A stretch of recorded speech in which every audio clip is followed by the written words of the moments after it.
नमस्कार मित्रांनो. मिथुन राशीचा स्वामी बुध, जो की मिथुन राशीच्या 6व्या स्थानामध्ये, त्याला आपण रोग आणि शत्रूचं स्थान म्हणतो, त्या स्थानामध्ये भ्रमण करतोय आणि तो वक्री आहे.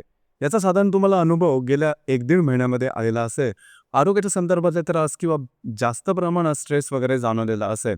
मात्र काळजी करू नका, डिसेंबरच्या 16 तारखेनंतर हा जो बुध आहे हा मार्गस्थ होणार आहे. इथे एक गोष्ट आहे की तुमच्या राशीचा जो सगळ्यात महत्त्वपूर्ण शत्रुग्रह आहे तो आहे मंगळ, जो की डिसेंबर महिन्याच्या 6 तारखेला वक्री तुमच्या द्वितीय स्थानात होणार आहे.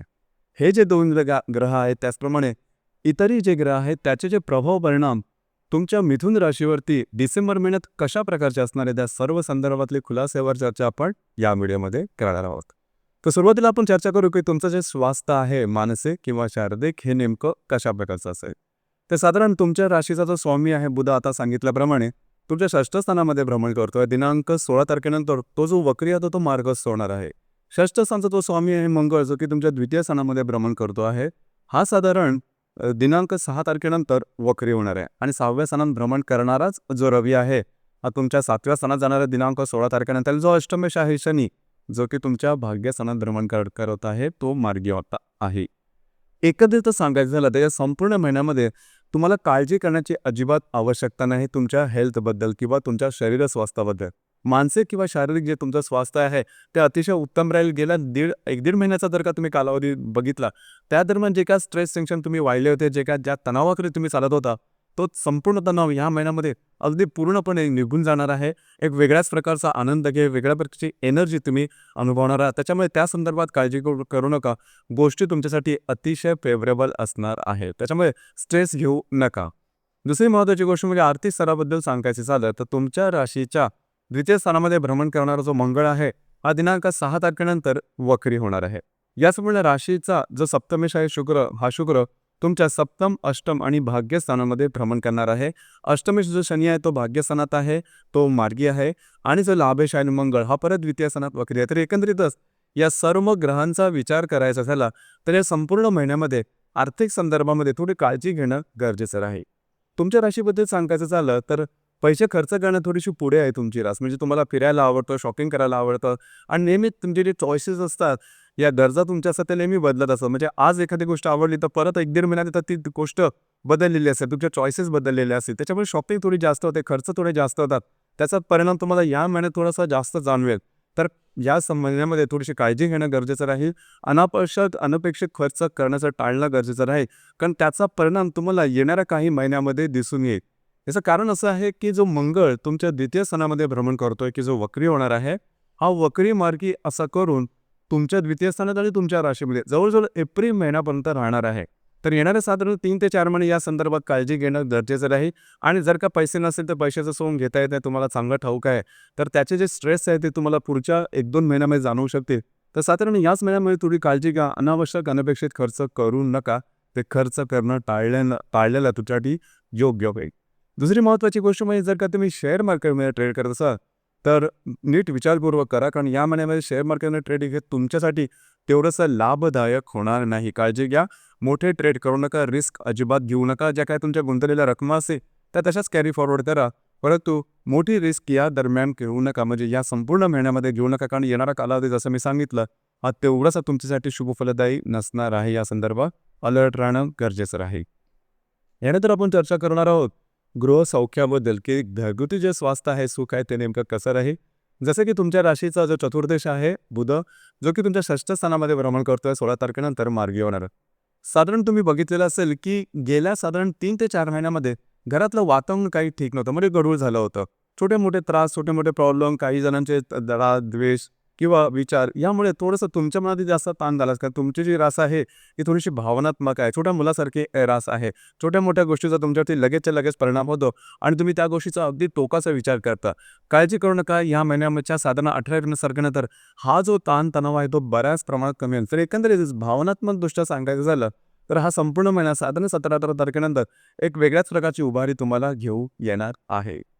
लव्ह लाईफबद्दल सांगायचं झालं तर लव्ह लाईफच्या संदर्भामध्ये तुमच्या राशीचा जो पंचमेश आहे शुक्र, जो की तुमच्या सप्तम, अष्टम आणि भाग्यस्थानामध्ये भ्रमण करणार आहे. पैकी अष्टम स्थानामध्ये तो जास्त कालावधी करता राहणार आहे. तर जर का तुम्ही कोणत्या रिलेशनशिपमध्ये असाल, तू मैमेच्या गोष्टी जास्त होते, वातावरण थोडंसं बिघडे, समोरच्या व्यक्तींबरोबरचे जे क्लेश आहेत ते थोडेसे जास्त होतील. कारण द्वितीयांना मंगळ आहे तो तुमच्या पंचम स्थानाला सुद्धा बघतो आहे. तर गोष्टी थोड्याशा किती ताणाव्यात, किती थांबाव्यात त्याच्याकडे लक्ष देणं गरजेचं राहील. छोट्या-मोठ्या गोष्टींचा स्वतःला त्रास करून घेऊ नका. ही गोष्ट थोडी महत्त्वपूर्ण राहील. याचप्रमाणे ज्या गर्भवती महिला आहेत त्यांनी सुद्धा स्वतःच्या आरोग्याकडे लक्ष देणं गरजेचं राहील. आरोग्याच्या संदर्भातले त्रास डोकं वर करू शकतील, परंतु त्याचा फार काही त्रास स्वतःला करून घेऊ नका. गोष्टी काहीही टोकाच्या होणार नाही. हा तात्कालिक कालावधी आहे. त्याच्यामुळे तसे काही फारसा विचार करू नका. याचप्रमाणे जे विद्यार्थी वर्ग आहे त्यांनी स्वतःच्या एफर्टवरती, प्रयत्नांवरती लक्ष देणं गरजेचं राहील. या दरम्यान तुम्हाला तुमचे जे एफर्ट आहे ते जास्त प्रमाणात द्यावे लागते. म्हणजे तुम्हाला जाणवेल की आपण प्रयत्न तर करतोय, पण त्याच्या संदर्भातलं अपेक्षित यश आपल्याला मिळत नाही आहे. म्हणून तुम्हाला थोडेसे जे प्रयत्न आहेत ते थोडेसे वाढवावे लागणार आहेत. नशिबावरून गोष्टी सोडून चालू नका. प्रयत्नाची कास धरा. याचप्रमाणे वैवाहिक जीवनाबद्दल सांगायचं झालं तर तुमच्या राशीचा जो सप्तमेश आहे गुरु, जो की तुमच्या व्ययस्थानामध्ये भ्रमण करतो आहे, तो वक्री आहे. द्वितीय सुद्धा जो मंगळ आहे तो वक्री होणार आहे. आणि महत्त्वाचं म्हणजे साधारण 16-17 तारखेनंतर जो रवी आहे हा तुमच्या सप्तमात येणार आहे. या सर्वाचा विचार करायचा झाला तर वैवाहिक जोडीदार हा तुम्हाला वाटेल की आपला जो वैवाहिक जोडीदार आहे हा आपल्यावर थोडासा हावी होतो आहे विचारांनी, तो थोडासा मत आपल्यावरती गाजवतो आहे, तुम्हाला ते कधी तसं मान्य होत नाही. खरं तर तुमची रास आहे ती ॲडजस्ट करायला तयार होते, परंतु कधी-कधी थोडंसं हट्टीपणा सुद्धा करतात. तर याचे थोडे त्रास तुम्हाला होऊ शकतील. म्हणजे तुम्हाला वाटेल की वैवाहिक जोडीदार आपल्याला थोडं जास्त हवी येतोय किंवा आपले जे विचार आहेत, आपली जी मतं आहेत त्याला तेवढासा रिस्पेक्ट दिला जात नाही आहे. तर मतवैचित्र, वैवाहिक जोडीदाराच्या आरोग्याच्या संदर्भातले त्रास, असा काहीसा थोडासा त्रास तुम्हाला ह्या महिन्यांमध्ये होईल. आता तो त्रास नसेल, थोडंसं समजावून घेतलं, ॲडजस्ट केलं, त्या गोष्टी मार्गी लागू शकतील. तर या संदर्भातील थोडीशी काळजी घेणं महत्त्वपूर्ण राहील. याचप्रमाणे कार्यक्षेत्राच्या संदर्भात सांगायचं झालं तर तुमच्या राशीचा जो कर्मेश आहे गुरु, जो की तुमच्या व्ययस्थानामध्ये भ्रमण करतो आहे, तो वक्री आहे. तर जे तुमचं कार्यक्षेत्र असेल त्या संदर्भातला थोडा प्रेशर तुम्हाला जाणवेल किंवा कार्यक्षेत्राच्या संदर्भात जास्त धावपळ वगैरे करायला लागणं, अशा प्रकारच्या काही गोष्टी जाणवतील, परंतु त्याचा टोकाचे वगैरे अनुभव येणार नाही. त्याच्यामुळे तशी काही काळजी करू नका. एकंदरीतच सांगायचं झालं तर या संपूर्ण महिन्यामध्ये तुम्हाला सगळ्यात महत्त्वाची काळजी घ्यायची आहे आर्थिक संदर्भामध्ये. आर्थिक संदर्भात म्हणजे पैशाचे खर्च किंवा गुंतवणूक याकडे थोडंसं चोखपणे पाहणं गरजेचं राहील, कारण गोष्टी थोड्याशा वेगळ्या प्रकारे होऊ शकते. आणि दुसरी गोष्ट म्हणजे वैवाहिक जीवनासंदर्भामध्ये आता आपण चर्चा करू की डे टू डे लाईफमध्ये जे ग्रहयोग आहेत त्याचे जे प्रभाव परिणाम आहेत हे नेमके तुमच्याकरता कशा प्रकारे होते. जसं की दिनांक 2 तारखेला हर्षल आणि शुक्राचा त्रिकोण योग होणार आहे. हर्षल जो की तुमच्या व्ययस्थानामध्ये भ्रमण करतोय, जो शुक्र तुमच्या अष्टमात भ्रमण करतोय, दोघांचा त्रिकोण योग होणार आहे.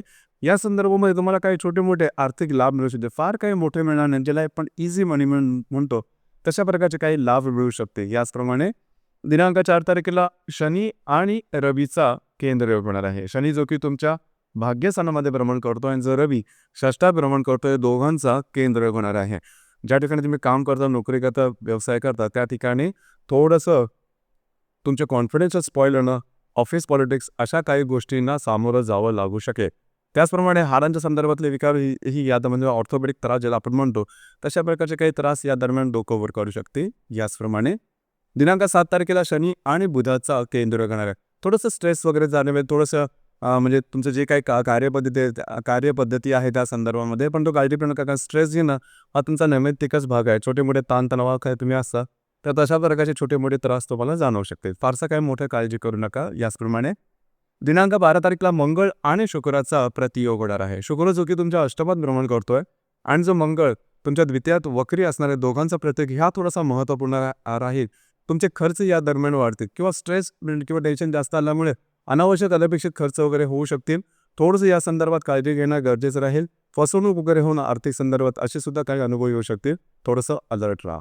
याचप्रमाणे दिनांक 18 तारखेला नेपच्यून आणि रवीचा केंद्र योग होणार आहे. रवी जो की तुमच्या सप्तमात भ्रमण करेल, जो नेपच्यून तुमच्या दशमात भ्रमण करतोय, दोघांचा केंद्र वैवाहिक जोडीदाराचे नातेसंबंध ताणले जाऊ शकतील आणि थोडंसं मिसअंडरस्टँडिंग किंवा गैरसमजाचं वातावरण दोघांमध्ये असू शकेल. तर ही गोष्ट जास्त महत्त्वाची आहे. त्यांच्या आरोग्याच्या संदर्भात म्हणजे वैवाहिक जोडीदाराच्या आरोग्याकडे सुद्धा थोडंसं लक्ष पुरवणं गरजेचं राहील. याचप्रमाणे दिनांक 20 तारखेला गुरु शुक्राचा त्रिकोण योग होणार आहे.